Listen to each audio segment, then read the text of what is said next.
Welcome back to Superior Sunrise. Now joining me is Linda Jordan Gaylada. I hope I got the last name right. I always, we were on together. I thought it was Steamboat, but it was Breckenridge. Right. And that last name's a little tough for me, Linda, but thanks for being on this morning. When we went to break, I said, someone was going to be on that's a part of the Superior Livestock family, and that is very true. You're entrenched in the cattle business, and I'm just so lucky to have you on this morning. So let's go into it. Let's get to know Linda a little bit better, kind of how you got started.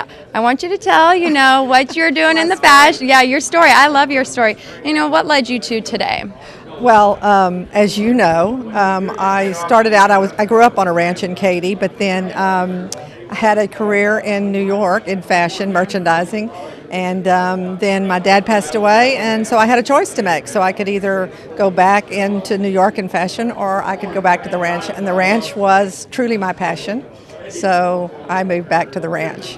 And what was it like when you went back to the ranch? I mean, was it a little scary? Well, my dad said I had some catching up to do. And so he pointed me in the direction of people that I could truly learn from. So he was saying, and I like that. One of the reasons that I'm here this time was for your Safeguard Summit. So I always really like and enjoy learning, and trying to make the ranch better. I said I can't be bigger, but I can be better. And so I'm always trying to learn the new things. And Superior has provided a lot of that, those educational type concepts and conferences and places for us to learn. So I had a little bit of catching up to do when I went back to the ranch, and so I got involved with AgriLife and just different places where I could source out that information.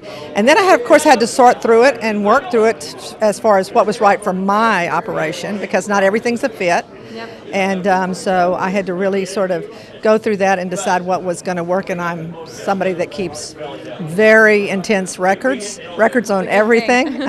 And I like math, so I'm always going to be working those numbers. And then the things I learned in my other business world were certainly applicable to the cattle business. So it wasn't jeans and that I was merchandising. Yeah. It was calves and cattle, and so I just transferred all that business acumen over into this industry.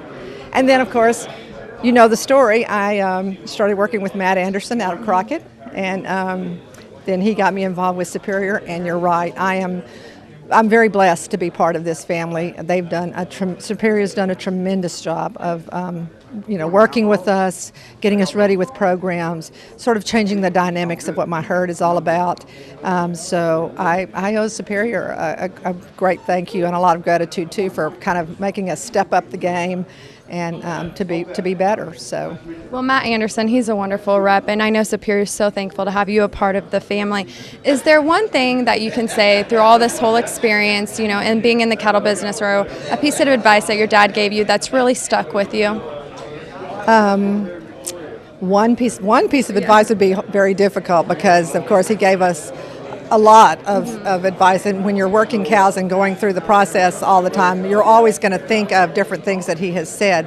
But I do think one thing that when we were growing up was we were always told and taught that we could do anything. So I think that sort of helped, especially in the world of the cattle business when you're kind of coming back into it, that to be told we were capable.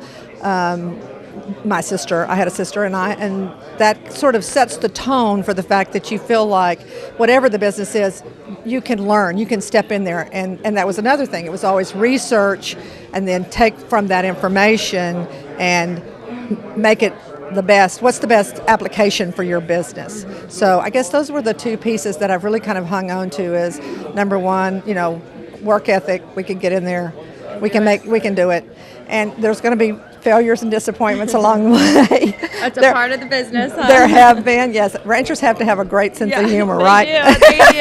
Well, I want to thank you for being on this morning. I just think you have such a wonderful story, Linda, and it's always great to have you in this auction room and a part of the Superior family. So thank you for being here. Thank you so much. When we come back, world champion auctioneer Ralph Wade. Don't go anywhere.